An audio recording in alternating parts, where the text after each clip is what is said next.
Part 7 of how I married a man that didn't exist. So, last video, we're out on the lanai. I had revealed to him that I knew the truth, that he had been lying about all of these things, and I demanded an explanation. So he goes on to tell me that he's sorry for lying, that he was afraid that I wouldn't give him a chance if I knew the truth. He said that I was so beautiful and successful that I wouldn't have looked his way. I know you can't tell by these videos, but when I put my makeup on, I'm alright, so don't judge that. He then went to go into these stories and clarify things for me, because I told him, I said, listen, I have been hurt in the past, and honesty is a huge thing for me.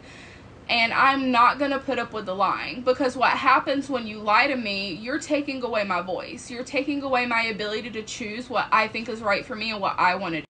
And what I want to do. I told him you cannot build anything if you don't have trust, and that he was off to a really shitty start, considering this was the very beginning of anything. I also told him that he just completely took away my choice to walk away in that moment if I had wanted to. If I had decided that him lying was so severe that I didn't want to continue, he took that away from me. I am really huge on having my own voice and making my own decisions and not being influenced by other people or my opinions taken away from me. So this was a really big moment that I was trying to convey to him. I also told him, you made a lot of assumptions about me. I am a very understanding person, and I do not judge. I have had a lot of people in my life, some that were wildly successful, some that have struggled greatly and didn't make it in life like they wanted to. I have learned lessons from every single person in my life, very valuable lessons. I don't care. I can be friends with anybody. And he took away my ability to show him that I'm an understanding person. And anybody who knows me in my real life knows how understanding I can be to a fault, and that's going to be obvious. So anyway, he goes into talking about the girl's mother, Jay, and he tells me the story of her overdose, going to the rehab in Miami. He did tell me about the phone call and the devastation and how he reacted in the funeral and things like that. And during this time, I am getting the impression, and it was pretty, without words, clearly laid out to me, that they were still a couple when this was happening.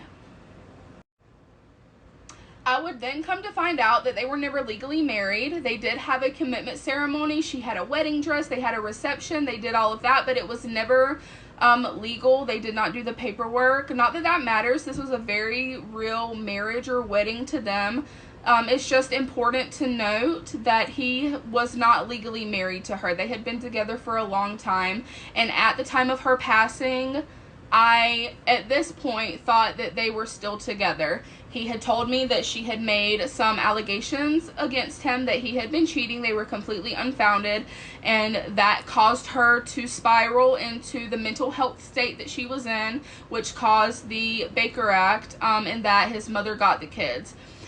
Because he was still in active addiction at this time, he did not get the kids back. I'm not sure at what point he went to prison after this, but I know that he was living on the streets for a while in his active addiction, and that it had gotten pretty bad. We then went to talk about, the degrees and the lying about the high school, and I once again reiterated, just tell me the truth. If you tell me the truth and it's not something I want to hear, I'm going to be upset, but I can work with that. If I come back later and find out that you've been lying to me the whole time about something, it's going to be a lot worse. I'm sorry that this one is so choppy. TikTok is actively working against me, and every time I record a clip or a very long period of me talking, it is completely deleting it, so whatever.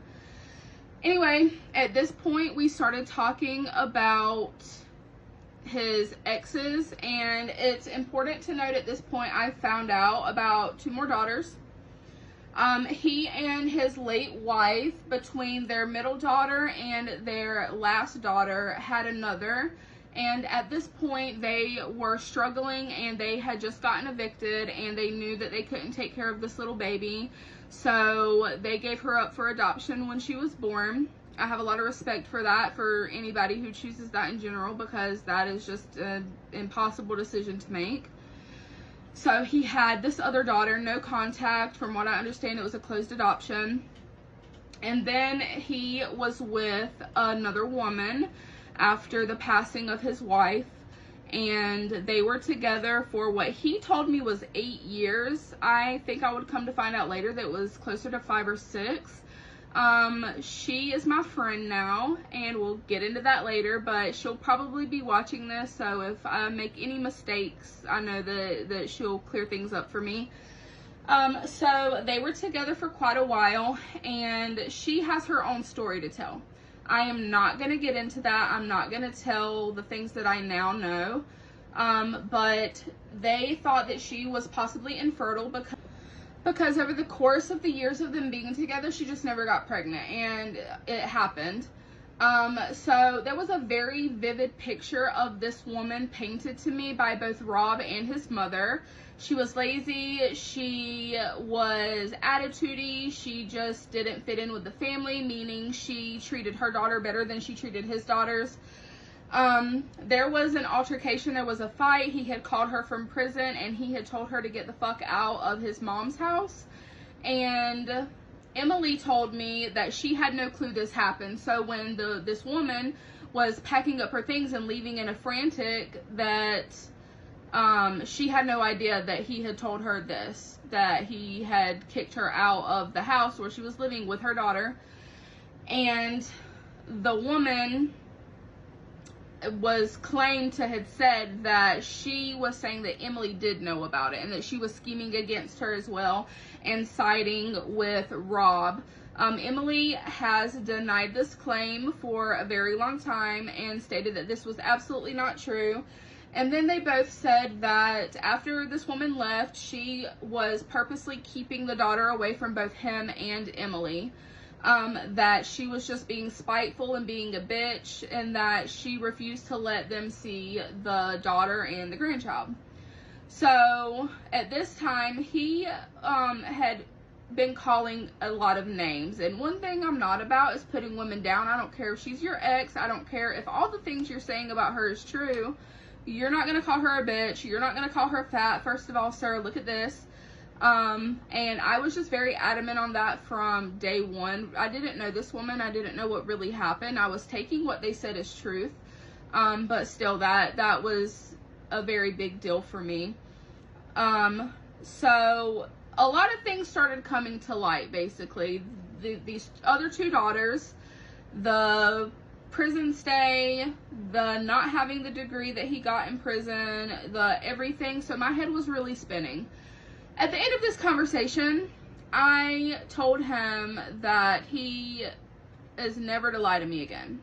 I told him if I catch him in another lie, that I would leave immediately and I would not look back. That is not what I'm for, and I don't agree with that. And I was giving him an opportunity to right his wrong instead of just saying F it and walking away.